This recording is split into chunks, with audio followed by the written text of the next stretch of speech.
कैलाश पर्वत के शिखर पर माता पार्वती जी महादेव से पूछे, हे महेश्वर, अब आप हमसे गुप्त बात कहिए जो अब तक आपने सभी धर्मों में से सरल अथवा महान फल देने वाली हो। हे प्रिय, आप हमसे भली भांति प्रसन्न हो। आप मेरे सम्मुख उस व्रत को बताएं जो आप आदि अंत से रहित है। आपकी माया का कोई भी नहीं पार पाया है। हम आपको किस प्रकार से प्राप्त करें और कौन कौन से दान पुण्य फल से आप हमें वर के रूप में मिलोगे। तब महादेव जी बोली, हे देवी सुनो, मैं उस व्रत को कहता हूँ जो परम गुप्त और मेरा सर्वस्व है।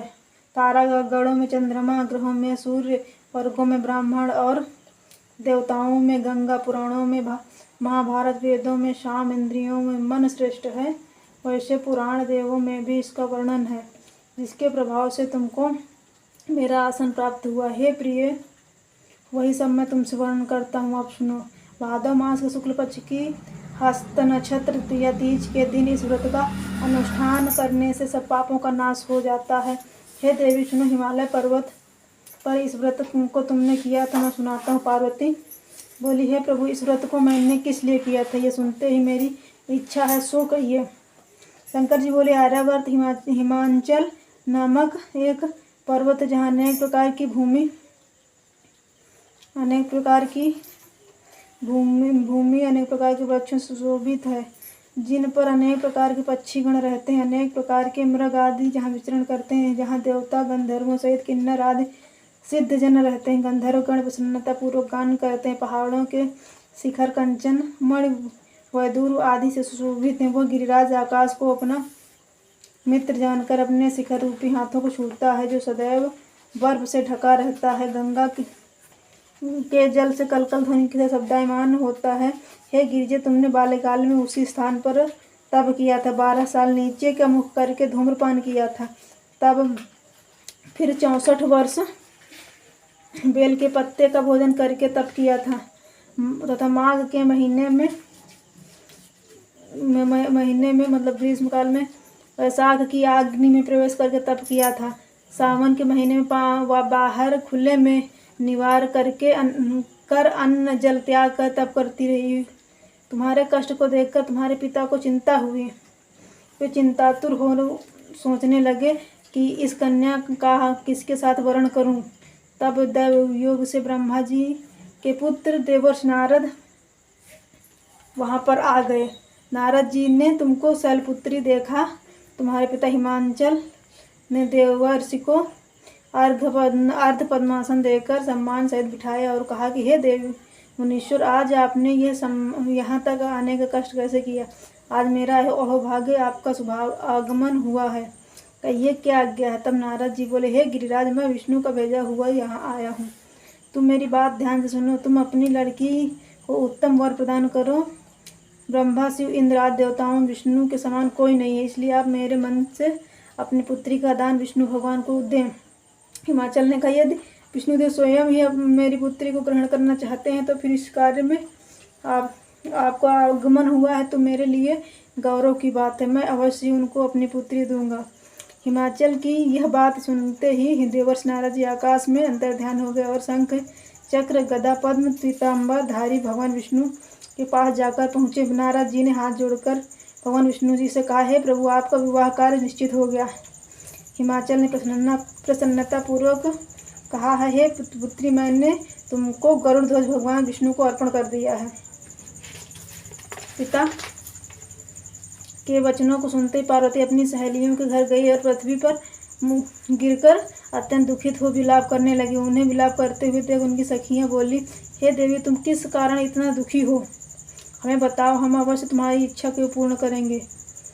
तब पार्वती जी बोली, हे सखी सुन, जो मेरे मन की अभिलाषा है अब वह तुमको सुनाती हूँ। पार्वती जी बोली, हे सखी, मैं महादेव को वरना चाहती हूँ, इसमें संदेह नहीं है, किंतु मेरे इस कार्य में मेरा पिताजी बिगाड़ना चाहा, इसलिए मैं अपने शरीर को त्यागना चाहती हूँ। तब पार्वती जी के ऐसे वचनों को सुनकर सखी ने कहा, हे देवी, जिस वन को पिताजी ने न देखा न हो उस वन में तुम चली जाओ।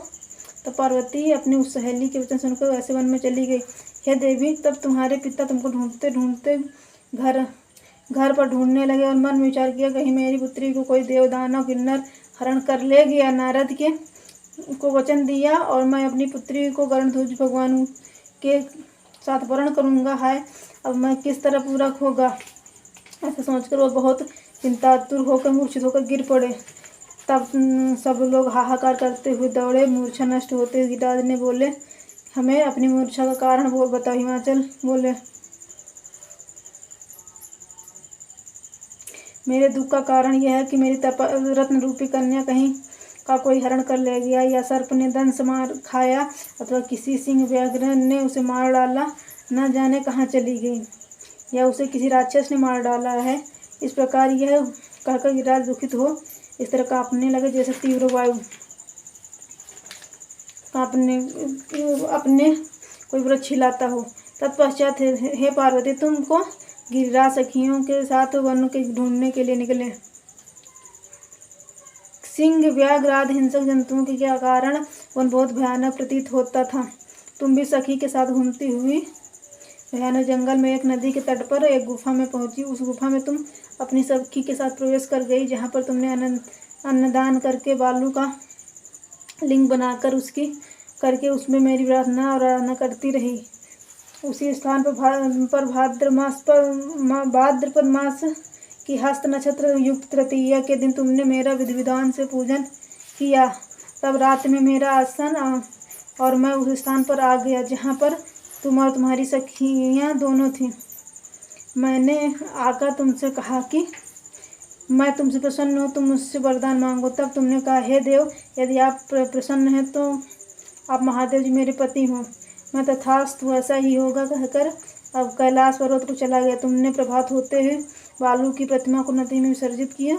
हे सुबह, तुमने वहाँ पर अपने सखी सहित इस व्रत का पारायण किया। इतने में हिमवान भी तुम्हें ढूंढते हुए उस वन में आ पहुँचे और तुमको चारों ओर न देख कर मूर्छित होकर जमीन पर गिर पड़े। उसी समय दो कन्याओं ने नदी के तट पर देखा तो तुम्हारे पास आ गए और तुम्हें हृदय से लगाकर रोने लगे। तो बोले, हे पुत्री, तुम इस सिंह व्याघ्राद युक्त घने जंगल में क्यों चली आई। पार्वती जी बोली, तुमने कहा, हे पिताजी सुनिए, मैंने पहले ही अपना शरीर शंकर जी को समर्पित कर दिया था, किंतु आपने इसके विपरीत कार्य किया, इसलिए मैं वन चली आई हूँ। ऐसा सुनकर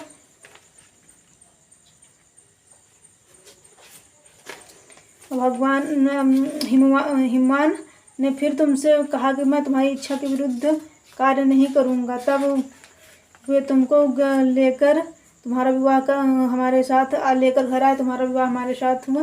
हे प्रिय, उसी व्रत के प्रभाव से तुमको यह मेरा अर्धांग प्राप्त हुआ है। इस व्रत का राज अभी तक किसी के सम्मुख वर्णन नहीं किया है। हे देवी, अब मैं तुमको बताता हूँ, सो सुनो। इस व्रत का नाम व्रतराज क्यों पड़ा। तुमको सखी हरण करके ले गई थी, इसलिए इस व्रत का नाम हरितालिका पड़ा। पार्वती जी बोली, हे स्वामी, आपने इसका व्रतराज नाम तो बता दिया, किंतु मुझे इसकी विधि और फल भी बताइए, इसके करने से किस फल की प्राप्ति होती है। तब शंकर जी बोले, स्त्री जाति को अति उत्तम व्रत की विधि सुनिए। सौभाग्य की इच्छा रखने वाली स्त्रियां इस व्रत को विधिपूर्वक करें। इसमें केले के खम्भों का मंडप बनाकर वंदनवारों से सुशोभित करें तथा उसमें विविध रंगों के रेशमी वस्त्रों का चांदनी तान देवें। फिर चंदन आदि सुगंधित द्रव्यों से लेपन आदि करके स्त्रियां एकत्र शंख भेरी मृदंग बजाएं, विधिपूर्वक मंगलचार तथा गीत चला देगा पंखा। हाँ, चला दो करके गौरी और शंकर जी की स्वर्ण प्रतिमा को स्थापित करें। फिर शिव पार्वती का गंध पुष्प धूप से विधिपूर्वक पूजन करके अनेक प्रकार की नैवेद्य मिठाइयों का भोग लगावें और रात को जागरण करें। नारियल व सुपारी, जवारी, लौंग, अनार, नारंगी आदि फलों अथवा फूलों को एकत्रित करके धूप दीप आदि मंत्रों का द्वारा पूजन करें। फिर मंत्र उच्चारण करें। शिवाय से लेकर उमयासह तक मंत्रों से प्रार्थना करें। अब प्रार्थना मंत्रार्थ है। कल्याण स्वरूप शिव हैं, फल स्वरूप महेश्वरी। हे शिवे, आप हमें सब कामनाओं को देने वाली हैं। प्राण रूपे घोष तुम को नमस्कार। कल्याण स्वरूप माता पार्वती आप हमको नमस्कार, हम आपको बारंबार नमस्कार करते हैं और श्री शंकर जी को भी बारंबार नमस्कार करते हैं। हे रूपिणी जगत का पालन करने वाली माता जी आपको बारंबार नमस्कार। हे सिंह वाहिनी मैं सांसारिक भय से व्याकुल मेरी रक्षा करो। हे महेश्वरी मैंने इसी अभिलाषा से आपका पूजन किया है। पार्वती माता हमारे ऊपर प्रसन्न होकर मुझे सुख और सौभाग्य प्रदान कीजिए। इस प्रकार मंत्र द्वारा उमा सहित शंकर जी का पूजन करें तथा विधि विधान सहित कथा सुनकर गौवस्त्र तथा आभूषण ब्राह्मण को दान करें। इस प्रकार पति पत्नी दोनों एकाग्रचित्त होकर पूजन करें।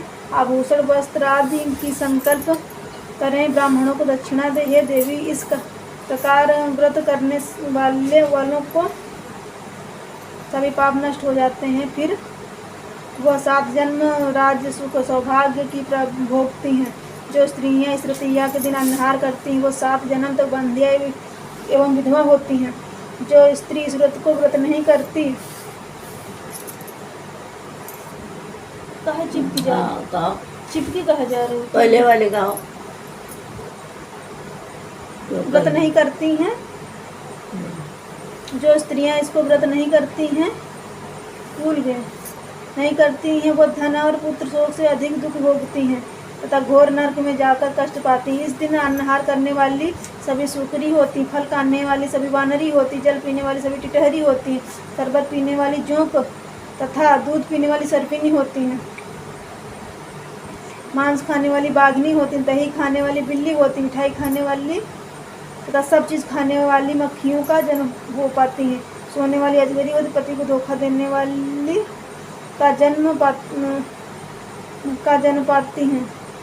स्त्रियों को परलोक सुधारने के लिए व्रत जरूर करना चाहिए और दूसरे दिन पारायण करने के पश्चात चांदी, सोना, तांबा या कांसे के पात्र में ब्राह्मण को अन्नदान करना चाहिए। इस व्रत को करने वाली स्त्रियां मेरे समान पति को प्राप्त कर मृत्यु लोक में पार्वती जैसे स्वरूप को प्राप्त करती हैं और जीवन के सांसारिक सुखों को भोग कर परलोक मुक्ति को पाती हैं। हजारों मेघ यज्ञों के समान जो फल मिलता है वह मनुष्य को इस व्रत के करने और सुनने से मिलता है। हे देवी मैंने तुम्हारे सम्मुख ये व्रत का उत्तम वर्णन किया जिसके करने से निस्संदेह तुम मनुष्य के समस्त पापों का नाश हो जाता है। जय है ताल के जय भोलेनाथ। आरती कर ले। ओम जय शिव ओंकारा प्रभु जय शिव ओंकारा ब्रह्मा विष्णु सदाशिव अर्धांगी धारा एकानन चतुरानन पंचानन राजे हंसासन गरुड़ासन रखवाहन साज दो भुज 4 चतुर्भुज 10 भुज अति शोहे तीनों रूप निरखते त्रिभुवन जन मोहे। ओम जय शिव ओंकारा लक्ष्मीमाला वनमाला उंडमाला धारी चंदन मृग मद शोहत तिनके शुभकारी। ओम जय शिव ओंकारा श्वेतांबर पीतांबर बाघंबर अंगे शनकाधिक ब्रह्मादिक भूतादिक शंगे। ओम जय शिव ओंकारा। बोलो महाकाल बाबा की जय, भोलेनाथ की जय, पार्वती मैया की जय। हर हर महादेव जय। ओम जय भोलेनाथ बाबा। कष्टों का हरण करो। जय भोलेनाथ बाबा।